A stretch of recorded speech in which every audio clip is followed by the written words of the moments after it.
Imagine playing the Hollywood Bowl, appearing on Letterman and Kimmel, only to sit down at a desk a few years later and be told by experts that you might not be extraordinary enough to stay in the country. This is Marc, a musician who spent 15 years climbing the rock and roll ladder in the UK and the US, only to face the daunting O1 visa, a checklist so rigorous it practically asks for a Grammy just to get through the door. But in fighting to stay, he discovered something more valuable than a visa. He rediscovered his own worth. In this episode, we ask, what happens when a band member realizes they've been hiding in the shadow of the lead singer for too long? And how can a grueling legal process actually reignite a fading musical career? Just a quick reminder, if you appreciate this in-depth content, please take a moment to like and subscribe. It helps us bring you more. Now, on with the story. I am originally from Essex, and we moved to a little place called the Isle of Wight when I was a kid. But I quickly moved back to London when I realised I wanted to be in music. So my first break, I would say, was the first single I ever did. There was a record label called the Dirty Water Club, and the White Stripes did their first ever UK gig there. A lot of those kind of, real rock and roll early 2000s guitar bands that was a big thing at the time for me, and I was sort of, in that scene, in the heart of it. And then this record label was like, we want to put out our first ever single. We're a club night. We've done a lot of live music. We love your band. We want your band to be this first release on Dirty Water Club Records. And we were like, this is it. We're going to make it. We're going to be huge. I remember going to like HMV the first day it came out. It was there, this physical single, and you're like, wow, this is before downloads and the age of digital music. So to see this physical 7-inch record was just so exciting. It was amazing, you're rallying your friends and bands to go out and buy it. And that was definitely my first big break. We got some decent press off it, and it was good. You get a mention in The Enemy and your little cut in, and you're like, yes. He describes that feeling of seeing his first physical record in HMV, a dream turned into plastic and ink. We've all had that I've made it moment, whether it's a first paycheck or a promotion. But looking back, was your first big break actually the moment you thought it was? Or was it just the start of a much harder climb? Share your thoughts below. Great. For me, I just loved American music forever. Some of my favourite bands are American bands.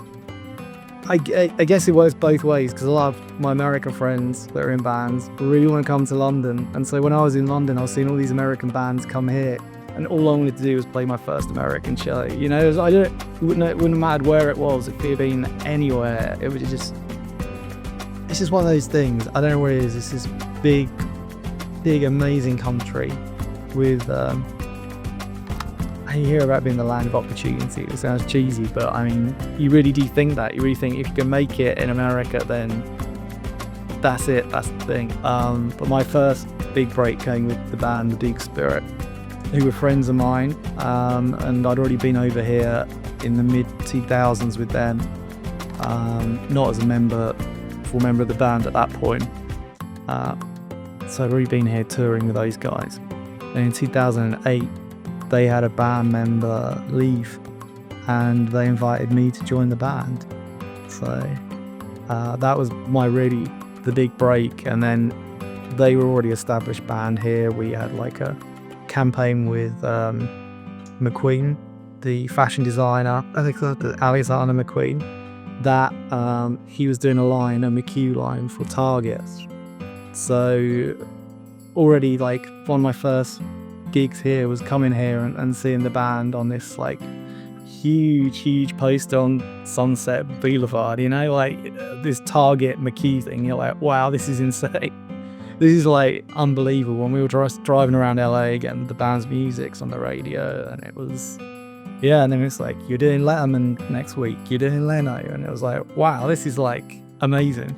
I'd already been a musician for, 15 years at that point, since a teenager, and you're going from these gigs around the UK and Europe, and suddenly you're in this mix where you're doing late night TV, you're working with these huge, names in fashion and retail, and it was, non-stop from there on in for the last 5-6 years. I guess at the end of last year, I knew my P1 was coming up to expire in May.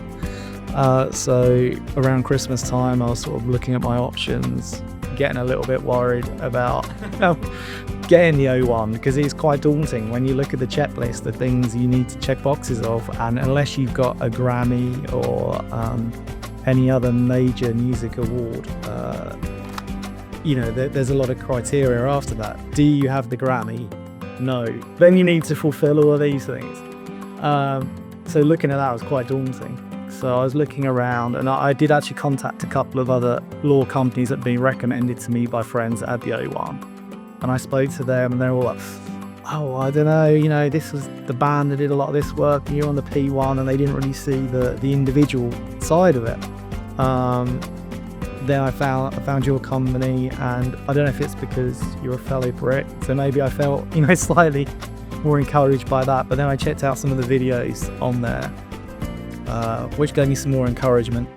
These were I think it was a stunt drive, a stuntman, and a few others that weren't particularly relevant to me, but the way they explained the process of them getting the O1, I could see similarities with my case. But yeah, I got on the phone with you, and immediately you sort of put a lot of my fears aside regarding the criteria and that fitting. I mean, as a member of a band, you do put a lot of focus on the singer, and you think they're the star, but you have a starring role as a musician in a band. When it's your band, you're part of that band, you're on the records, you're in the photos of the press, and you're giving interviews yourself.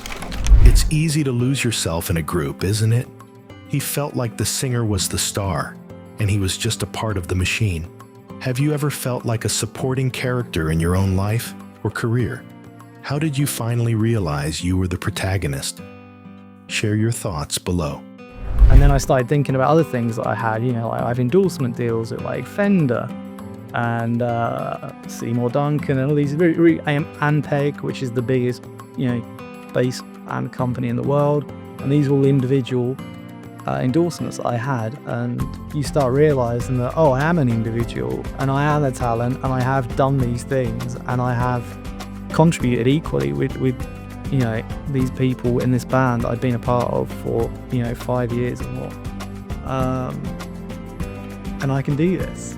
The main one being the positive of it all is you really look back on your career and you look at it from what you've achieved and where you were in that moment. I mean, I was lucky enough to play things like the Hollywood Bowl, do the late night TV, Leno, Letterman, Kimmel, etc. All that stuff, play Radio City, go out on tour with some huge bands, absolute idols of mine, and being a fan of for years. And you look at that and you look at your own career and you get very kind of appreciative of what you've done. So going back through that was great. And then the flip side of that coin was you get slightly frustrated that you didn't keep that ticket stub and that sticky from the VIP that you had for that show, or it was so you wish you kind of kept maybe these little mementos of evidence that you'd done these things. I had never looked at a piece of my press, I got to admit, ever. I think I'd maybe read one or two things. So to go back and then read all that press was kind of crazy, and look for your name and highlight and find your name in all this press every time you've been mentioned, every time you've been interviewed, every time your photo's been taken and published. It was amazing.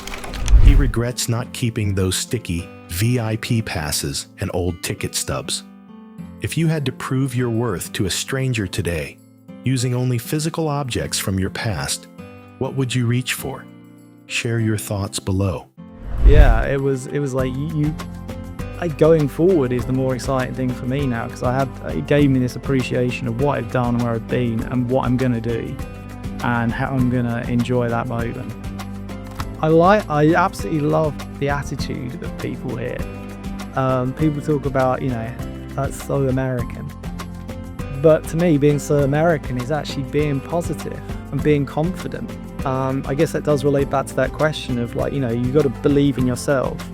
If you don't believe in your own talents, you don't believe you can do things, and you don't have a plan, and you don't have aims that you want to achieve and you're trying to achieve, you're never going to reach them. There's no point, just thinking it will happen. You have to work really hard for that to happen. And being American for me is working really hard and being very confident in your abilities and things you want to go and achieve. And I don't know many American friends of mine that haven't, in the industry, that haven't got to a point and done things in their career that a lot of people would be very envious of, but they haven't just fallen on their laps. They worked very hard for it. But I guess it was the opportunity to work with Gary Numan, the electro legend, which was something that came up weirdly doing my visa application.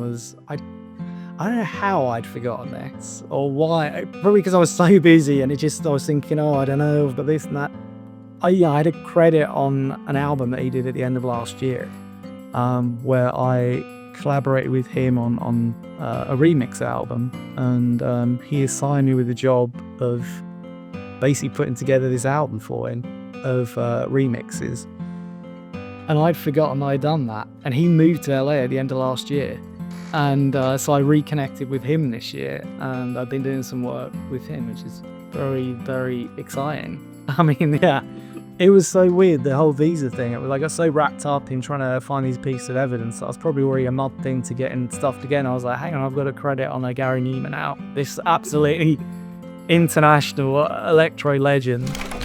He almost forgot he worked with a legend because he was so focused on checking boxes for a visa. It's the ultimate imposter syndrome. Why do we find it so hard to acknowledge our own greatness until we're forced to write it down? Share your thoughts below. And it was, it was amazing. So I reconnected with him. He's moved here with his family from the UK at the end of last year. So now I'm getting to collaborate and work with him on a number of projects here, which is, it was really exciting, and definitely, I would say, came out of doing this process of reevaluating my career and going through everything I've done, and just having that confidence, I suppose, to go back to that kind of person, think, I'm like worthy to work with you. It's like we are peers. We, as before, I think maybe sometimes you're not confident in knowing, I don't know if I could work with this person, if I could work with, I don't know, it's like gives you that confidence. So, I know the music industry. I've been in it a long time. I've achieved a lot of things, so I can share that experience with someone, even of his experience, and he can still learn from me, and I can learn from him, which is amazing.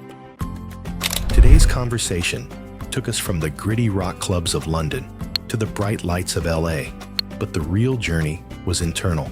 We often think of immigration as a series of hurdles, forms, fees, and fingerprints, but as we heard today, the O1 visa process can also be a mirror. By being forced to prove his extraordinary ability to the government, Marc finally proved it to himself. He moved from being a guy in a band to a peer of legends like Gary Numan. It's a reminder that sometimes the hardest part of the journey isn't getting into the country, it's allowing yourself to belong there. Thanks for watching. What part of his story inspired you the most? Let us know in the comments, and follow our channel for more stories just like this.